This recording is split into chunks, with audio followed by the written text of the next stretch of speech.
And the government shutdown is now the longest in history. And while it continues, people are still not getting their SNAP benefits. Yeah, the city says around 300,000 people in San Antonio use SNAP benefits. And the food bank has been helping bridge the gap. And this morning they're hosting another distribution in collaboration with Bexar County. KENS 5's Ronnie Kaur live this morning with those details. How is this happening this morning?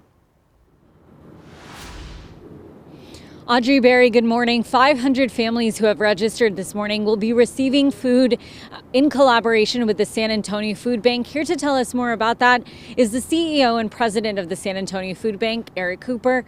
Good morning. Good morning. What kind of need are you guys seeing ever since the SNAP benefits became paused? Yeah, well, the demand really started to rise back on October 1st when federal workers and government contractors were told they wouldn't receive a paycheck. And then mid-month, as SNAP recipients here were told that their benefits might be delayed. That stress drove families to get prepared and starting to reach out to say, hey, could we get food just in case? Now we know SNAP benefits are delayed and they don't know how soon they're going to receive support. And so these distributions have been happening all over South Texas.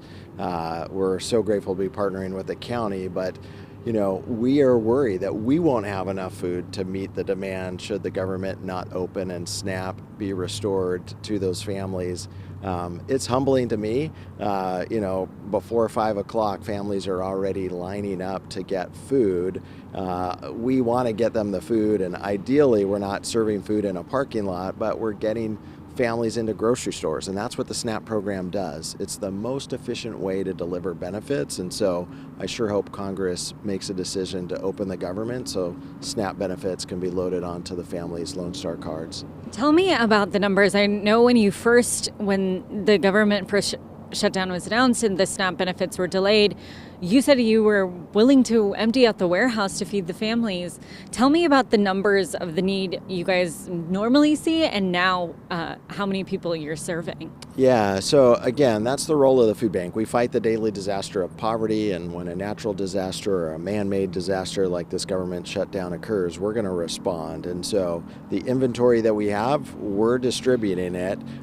We went from feeding roughly 120,000 to 170,000, an additional 50,000 people as a result of the shutdown. And it's at a vulnerable time, right? We came off of a summer and the flooding in the hill country. We're trying to get ready for Thanksgiving. And so our warehouse inventory is low, but we want families to know that we are still here for them. If you were impacted by the government shutdown, please call our helpline at 210-431-8326 or visit our website, safoodbank.org, and you can register for any of the distributions, whether at the main facility or out in community, like here at this incredible facility. So we don't want people to go hungry, but we also need the support of San Antonio if we're going to be able to continue our mission and set the table for families in need. Thank you so much. And the San Antonio Food Bank hosts distributions 6 days a week. You do have to register, and they're also hosting distributions all across the city. All that information is on our website, kens5.com. Reporting live, Ronnie Kaur, KENS 5.